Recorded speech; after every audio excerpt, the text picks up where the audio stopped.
Before you were in your mother's womb, I knew you. Each one of us is planned, was designed, was intended by God. So every human being, from the moment of conception, is precious. There is such a difference in grief with regret versus grief without regret.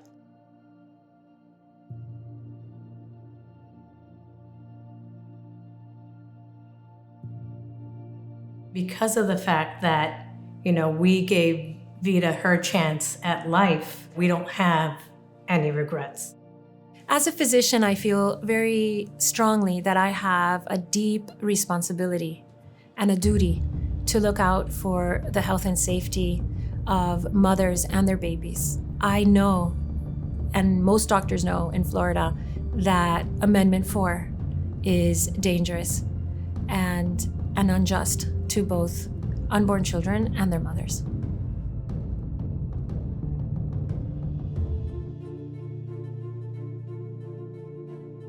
There's two things that parents don't like.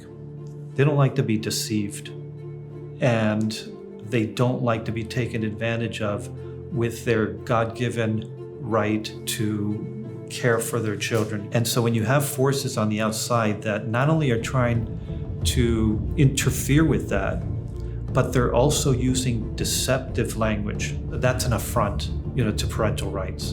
And that's what I see with this Amendment 4, because they're using language that when I read it, it's very deceptive. And it's saying two different things at the same time. A child cannot consent to anything. In medicine, we do not do any procedures on children, on minors, without appropriate consent from the parent.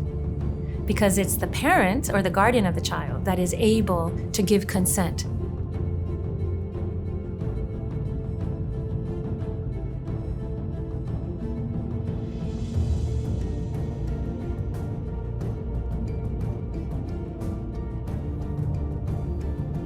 I don't think it would be fair for underage girls to get an abortion without their parents' consent. I did receive the help and approval from my family, so I believe it's important for those girls to first reach out. Even if they don't want to go immediately to their family, maybe they can go to a covenant or a pregnancy center like how I did and see what their options are in terms of what help they can receive. By eliminating parental consent, Amendment 4 would make abortion the only medical procedure that a minor child can access in Florida. For a doctor, this is an absolutely hair-raising concept, because abortion is a very consequential procedure that not only ends the life of a child, but it also has long-term consequences for the girl who's having an abortion.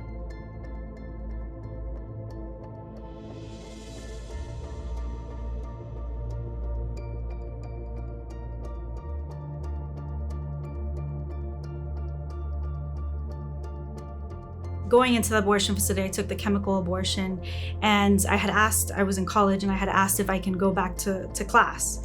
And they had told me, yes, you can go back to class. And on my drive to class, I started having contractions.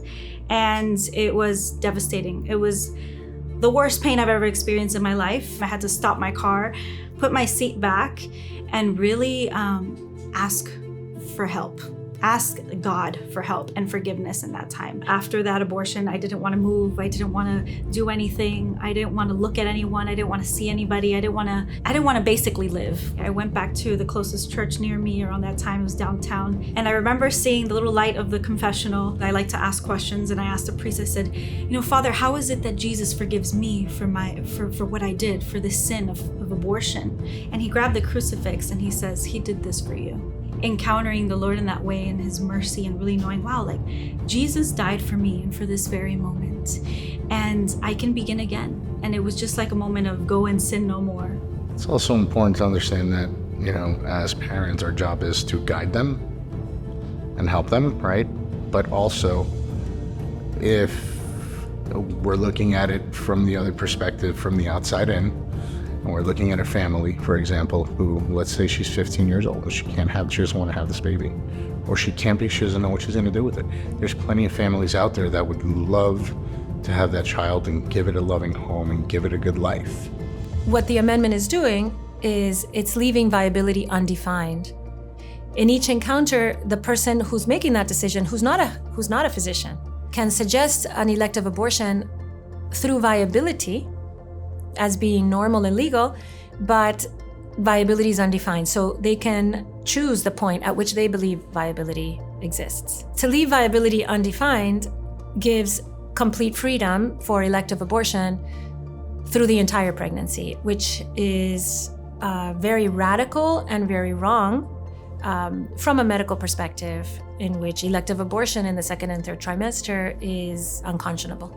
It's ambiguous, it's deceptive, and it is anti-life. Passing Amendment 4 would be a travesty. I'm raising a little girl, which is so healing as well, knowing that how can I raise this little girl in the moment, especially with my story, is letting her know the damage of abortion, of what that really is. To really open her ears, open her eyes, and open her heart to knowing that truth of that abortion is hurtful, abortion is damaging. Abortion hurts not only just the mother, but the family and the generations. And who are we to decide whether that life should end or not? That is a gift given to us by God. Don't let yourself be deceived. Vote no on Amendment 4. My dear brothers and sisters in Christ, Florida Amendment 4 is an extreme proposal that seeks to legalize abortion at any time before birth. It would prohibit all restrictions on abortion before viability, eliminate parental consent, and create a broad exception that any healthcare provider could exploit to allow abortion up to birth. This is why I urge all people of goodwill to vote no on Amendment 4. May God bless and protect all mothers and their babies, and give all voters the wisdom to make the right choice by voting no on Amendment 4.